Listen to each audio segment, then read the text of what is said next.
Présentation de vœux de nouvel an à Koulouba, c'était le tour de la presse ce matin. Et la bonne nouvelle est qu'aucun journaliste malien n'est emprisonné à ce jour dans l'exercice de sa profession. L'information est donnée par le président de la Maison de la Presse. La presse malienne salue les efforts des autorités de la transition dans la pacification du pays et la souveraineté territoriale retrouvée. Une occasion saisie pour appeler les Maliens à plus d'unité pour sortir le pays de la crise. La synthèse des vœux de la presse au président de la transition avec Bourama Traoré. C'est une journée ordinaire du vendredi au palais présidentiel de Koulouba, sauf le rendez-vous du jour ne se tient qu'une seule fois par an. Nous prions d'accueillir le président de la transition, chef de l'État, le général d'armée Assimi Goïta.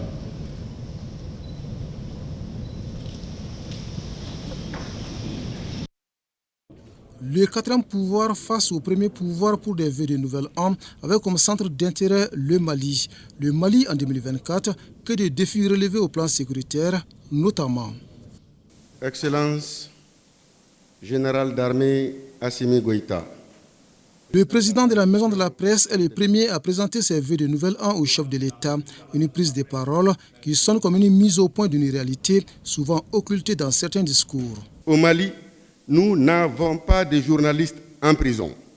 Contrairement aux pays donneurs de leçons, auteurs et complices des campagnes de dénigrement et de désinformation contre notre pays, nous n'allons pas l'accepter. À sa suite, le président du Comité national de l'égal accès aux médias d'État partage aussi sa satisfaction et sa conviction. Satisfaction du nouveau chemin tracé par les autorités de la transition pour redonner espoir aux Maliens. Conviction, la Confédération des États du Sahel signe un nouveau départ pour la réalisation de l'unité africaine. Nous saluons la création de l'AES qui sera sans nul doute le véritable socle pour la construction de la véritable unité africaine. Nous formulons des vœux pour que l'AES se renforce chaque jour davantage. Ces idéaux sont une planche de salut pour nos trois pays. Et nous n'avons pas le droit d'échouer dans la mise en place de cet embryon de l'unité africaine, de la libération de l'Afrique telle que le voulaient les pères fondateurs de l'Afrique. Nous réitérons notre appel à un grand effort de sensibilisation auprès des populations afin qu'elles se sentent chaque jour pleinement AES. Naturellement, la haute autorité de la communication adhère à la nouvelle initiative des États du Sahel, dans laquelle elle pourrait jouer un rôle capital en tant qu'organe de régulation pour contribuer à assainir l'espace médiatique. Soulignons à cet effet que les textes actuels ne permettent à la HAC, en cas de faute avérée, que de sanctionner l'organe médiatique, mais pas le journaliste auteur du fait incriminé.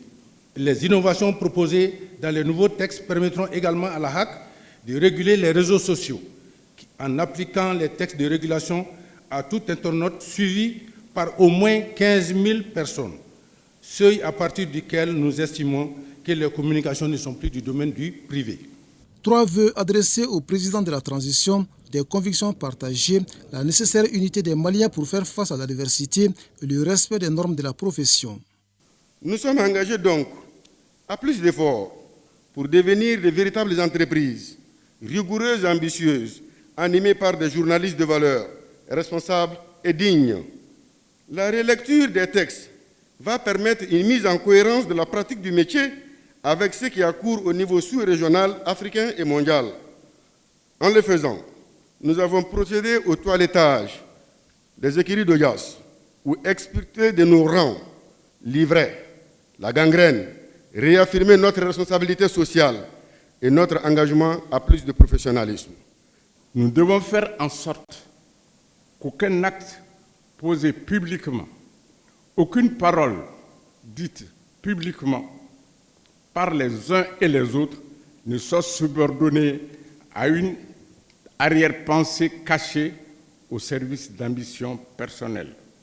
L'épanouissement de la presse ne saurait se concevoir indépendamment de l'environnement dans lequel évoluent les hommes des médias, notamment les contextes sociopolitiques et sécuritaires. En tant que régulateur du secteur de la communication, nous veillerons avec fermeté sur le respect des normes qui encadre l'offre d'information au public afin qu'elle contribue à stabiliser notre pays et non l'inverse. Reconnaissance, mais aussi rappel des préoccupations auxquelles les fêtières sont confrontées, des doléances bien notées par le chef de l'État, lequel reste sensible aux conditions de vie des professionnels de l'information et de la communication.